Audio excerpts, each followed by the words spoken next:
this risk of appearing out of touch, dismissive, and I think even maybe worse. Well, those are pretty bad. Out of touch and dismissive, pretty bad, but uneducated. So how do we deal with this with the investment that shall not be named but is now going to be named? How do we deal with this with cryptocurrency, blockchain?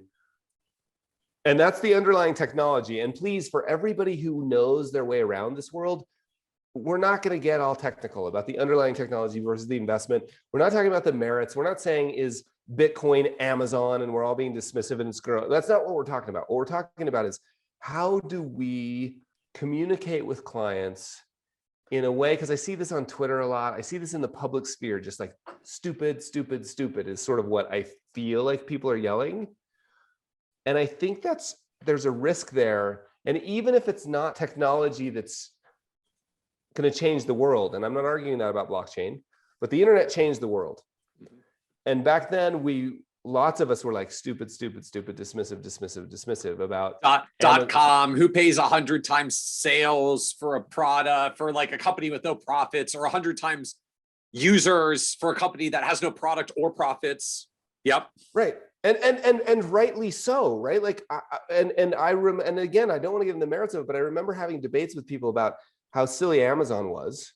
Right. And it was almost the exact same debate as how silly pets.com was. And one of those was right and one of those is wrong. And we don't need to beat ourselves up for not knowing at all. Like, I think you still make the decision based on a process. It's called diversification. And, all of those things still apply. But what I'm more worried about is the inability to say, oh, it sounds like you're really interested in this, Michael. Let's talk through it.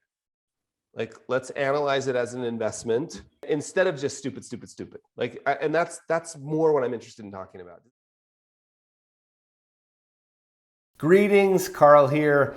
The clip you just watched is from the podcast that I do with my good friend Michael Kitces, which we creatively call Kitces Carl. And one of the things we talk a lot about there is the craft of advice. What it means for real financial advisors just like you to practice the craft of advice.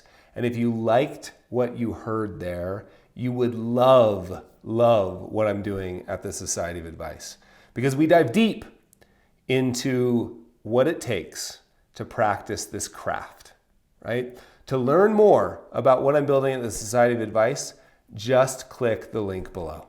See you there.